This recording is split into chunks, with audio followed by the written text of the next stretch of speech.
Hello friends, welcome to the previous question with Prachi. आज हम पढ़ने वाले हैं धर आयोग और जेवीपी समिति। धर आयोग का संबंध किससे है, धर आयोग की नियुक्ति क्यों की गई थी और जेवीपी कमेटी कब बनाई गई थी, आज हम इसका विस्तार से अध्ययन करेंगे।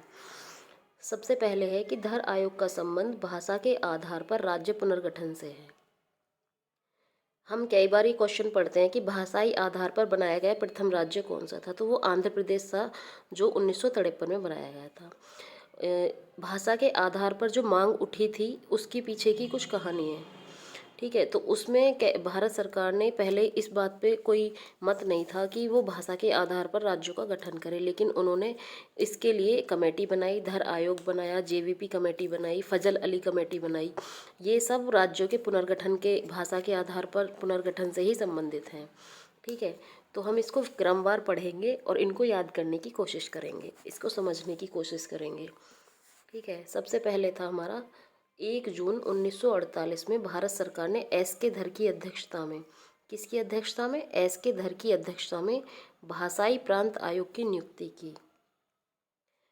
हमने से ये पूछा जाता है कि धर आयोग किसकी अध्यक्षता में नियुक्त किया गया है, तो एस के धर की आयोग, क्योंकि उससे नाम से ही संबंधित है, धर आयोग और एस के धर की अध्यक्षता, ठीक है। इस आयोग ने अपनी रिपोर्ट दिसंबर 1948 में पेश की। नियुक्त कब हुआ, जून 1948 में, और इसकी रिपोर्ट कब पेश करी, दिसंबर 1948 में। इस आयोग ने कहा कि राज्यों का पुनर्गठन भाषाई आधार की बजाय प्रशासनिक सुविधा के अनुसार होना चाहिए। जो धर आयोग था इसने अपनी रिपोर्ट दिसंबर 1948 में पेश कर दी और ये कह दिया कि हम इस बात के सहमत में नहीं है कि राज्यों का पुनर्गठन भाषाई आधार पर हो। इन्होंने कहा बजाय भाषाई आधार के प्रशासनिक सुविधा के अनुसार होना चाहिए। फिर कांग्रेस ने इसी क्रम में एक जेवीपी समिति का गठन किया, ठीक है। जेवीपी के से संबंधित उसके नाम से ही पता चलता है, जेवीपी यानी कि जवाहरलाल नेहरू, वल्लभ भाई पटेल, पट्टाभी सीतारामैया, ये 3 मेंबर थे। इनके नाम से ही ये समिति जानी जाती है, जेवीपी समिति। संबंध इसका वही है कि क्या भाषा के आधार पर राज्यों का पुनर्गठन किया जाना चाहिए, ठीक है। तो धर आयोग की सिफारिश के बाद कांग्रेस ने दिसंबर 1948 में एक अन्य भाषाई प्रांत समिति का गठन किया। धर आयोग ने क्या कह दिया, धर आयोग ने तो ये कह दिया जी हम इस चीज़ के पक्ष में नहीं है कि भारत में राज्यों का पुनर्गठन भाषा के आधार पर हो, बल्कि हम चाहते हैं कि भारत में राज्यों का पुनर्गठन प्रशासनिक सुविधा के अनुसार होना चाहिए। फिर जेवीपी कमेटी बनाई गई दिसंबर 1948 में। तो इस समिति में 3 मेंबर थे, कौन, जवाहरलाल नेहरू, वल्लभ भाई पटेल और पट्टाभी सीतारामैया, ठीक है। ये जो हाईलाइटेड है ये हमको याद ही रखना है। जेवीपी कमेटी कब नियुक्त की गई, दिसंबर 1948 में। किस लिए नियुक्त की गई थी, राज्यों के भाषा के आधार पर पुनर्गठन के संबंध में, ठीक है। इसके मेंबर कौन कौन थे, जवाहरलाल नेहरू, वल्लभ भाई पटेल और पट्टाभी सीतारामैया। इसी को हम जेवीपी कमेटी के रूप में जानते हैं। जेवीपी कमेटी ने अपनी रिपोर्ट 1949 में पेश की और यह औपचारिक रूप से स्वीकार किया गया कि राज्यों का पुनर्गठन का आधार भाषा होनी चाहिए। धर आयोग ने तो मना कर दिया कि भाई हम इसके पक्ष में नहीं है कि राज्यों का पुनर्गठन भाषा के आधार पर हो।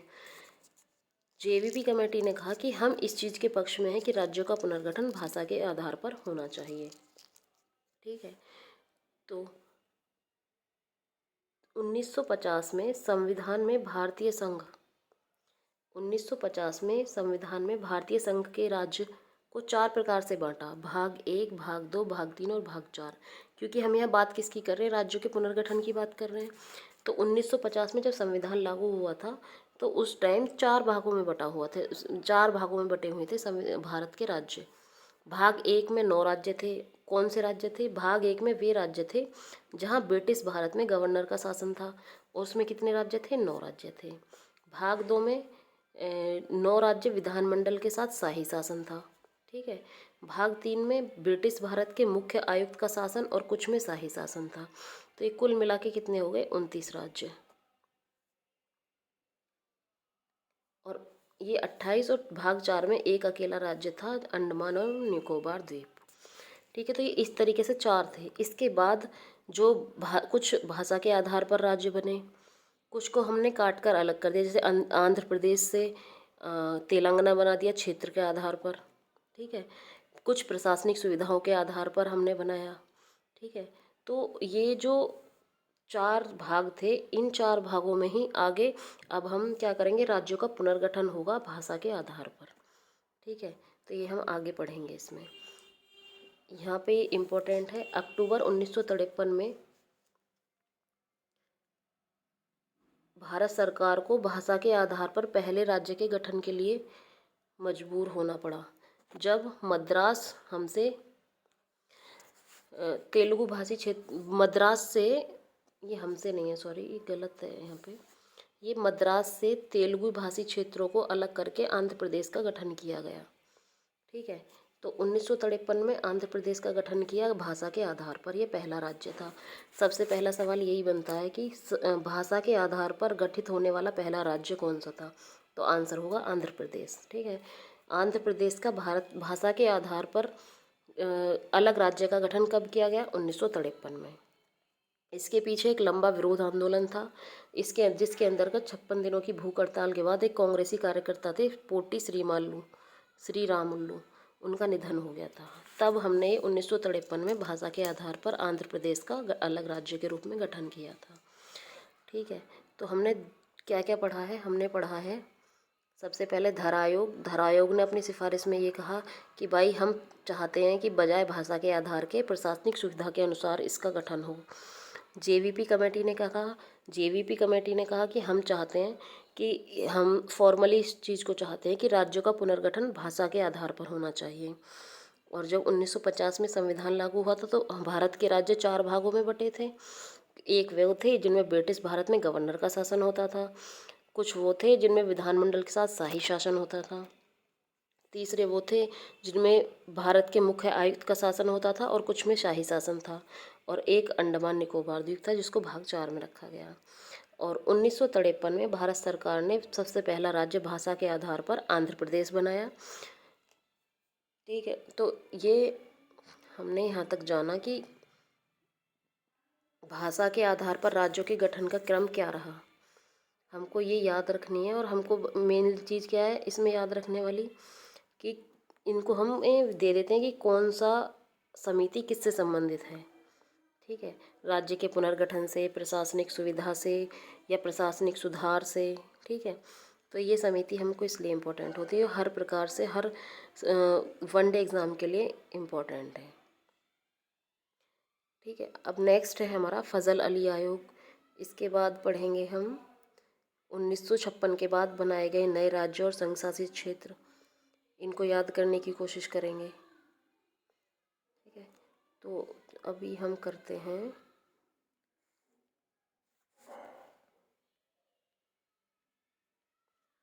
फजल अली आयोग। राज्यों के पुनर्गठन के क्रम में कितनी समिति पढ़ी हमने, पहले धर आयोग पढ़ा, जून 1948 में बना था और दिसंबर 1948 में उसने अपनी रिपोर्ट पेश करी। फिर जेवीपी कमेटी बनी दिसंबर 1948 में धर आयोग की सिफारिश के बाद उसका आकलन करने के लिए। फिर अब बनेगा हमारा फजल अली आयोग। फजल अली आयोग कब बना, भारत सरकार ने 3 सदस्यीय राज्य पुनर्गठन आयोग फजल अली की अध्यक्षता में गठित किया गया। जो ये राज्य पुनर्गठन आयोग था, ये किसकी अध्यक्षता में गठित किया गया, फजल अली की अध्यक्षता में गठित किया गया। यह आयोग दिसंबर 1953 में भारत सरकार द्वारा बनाया गया। इस आयोग में 3 सदस्य थे, कौन कौन थे वो, फजल अली, एन कुंजरू, के एम पाणिकर। ये पूछ लिया जाता है कि फजल आयोग के कितने सदस्य थे, 3 थे, फजल अली, एन कुंजरू और के एम पाणिकर। इस आयोग ने अपनी रिपोर्ट 1955 में पेश की और यह स्वीकार किया कि राज्यों के पुनर्गठन में भाषा को मुख्य आधार बनाया जाना चाहिए, लेकिन इसने एक राज्य एक भाषा के सिद्धांत को अस्वीकार कर दिया। ये एक राज्य एक भाषा, ये जो सिद्धांत है इसका मीनिंग ये है कि हमारे संविधान में, या जब हमारा संविधान बना था तो हमारे संविधान में राज्यों का जो गठन था वो किसी विशेष आधार पर नहीं हुआ था कि वो भाषा के आधार पर हो या किसी चीज़ के आधार पर हो। वो उसका आधार सिर्फ था प्रशासनिक सुविधा अच्छी होनी चाहिए और विकसित देश होना चाहिए। तो उनको लगा था कि अगर हम इसको भाषा के आधार पर बना देंगे तो जो हमारा सिद्धांत है कि एक राज्य और एक भाषा, तो इसका उल्लंघन होगा। तो इसलिए कहते हैं कि फजल अली आयोग ने एक राज्य एक भाषा के सिद्धांत को अस्वीकार किया और इसका मत था कि किसी भी राजनीतिक इकाई के पुनर्निर्धारण के लिए भारत की एकता को प्रमुखता दी जानी चाहिए। ठीक है, फजल अली चाहते थे, मतलब फजल अली की अध्यक्षता में जो आयोग बनाया गया था वो चाहता था कि बजाय किसी ऐसी चीज़ के कि भारत को अलग होना पड़े, उससे बेहतर है कि भारत की एकता को प्रमुखता दी जानी चाहिए। ठीक है,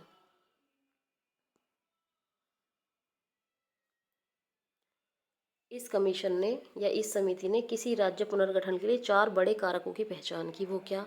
ये इन्होंने कहा कि देश की एकता और सुरक्षा की अनुरक्षण एवं संरक्षण होना चाहिए। इन्होंने ये कहा कि भाषा के आधार पर हो या प्रशासनिक आधार पर देश की एकता और सुरक्षा का अनुरक्षण एवं संरक्षण होना चाहिए। भाषाई और सांस्कृतिक एकरूपता होनी चाहिए। वित्तीय, आर्थिक और प्रशासनिक तर्क होने चाहिए। प्रत्येक राज्य एवं पूरे देश में लोगों के कल्याण की योजना और इसका संवर्धन होना चाहिए।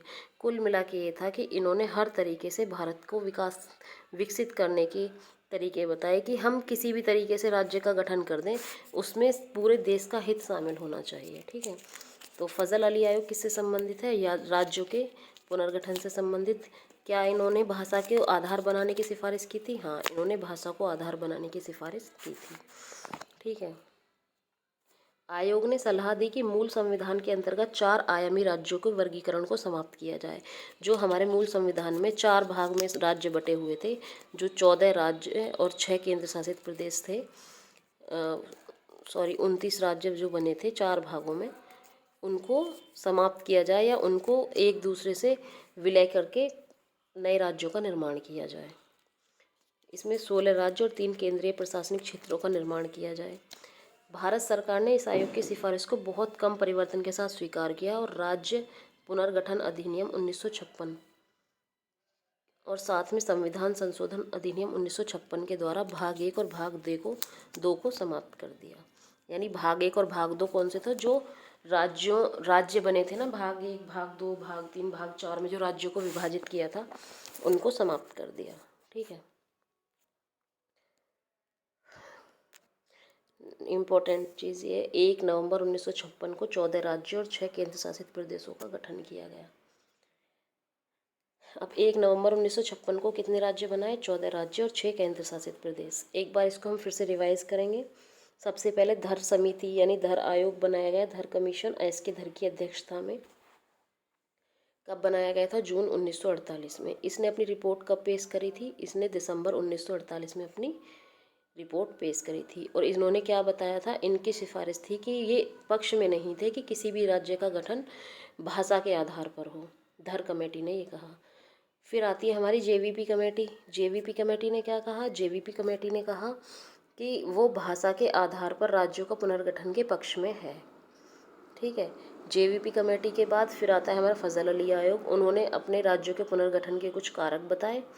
उन्होंने समझाया कि राज्यों के पुनर्गठन का आधार इन 4 चीज़ों को, जिसमें ये 4 चीज़ें समाहित हों, इन चारों चीज़ों को ध्यान में रखना है। क्या? देश की एकता, सुरक्षा, अनुरक्षण, संरक्षण, भाषाई और सांस्कृतिक एकरूपता हो, वित्तीय, आर्थिक और प्रशासनिक तर्क हो, हर राज्य एवं पूरे देश में लोगों के कल्याण की योजना और इसका संवर्धन हो। आज हमने ये संघ और राज्य के चैप्टर में नेक्स्ट टॉपिक पढ़ा है अपना फजल अली आयोग, धर समिति और जेवीपी समिति। इन तीनों को हमने याद करने का भी प्रयास किया है।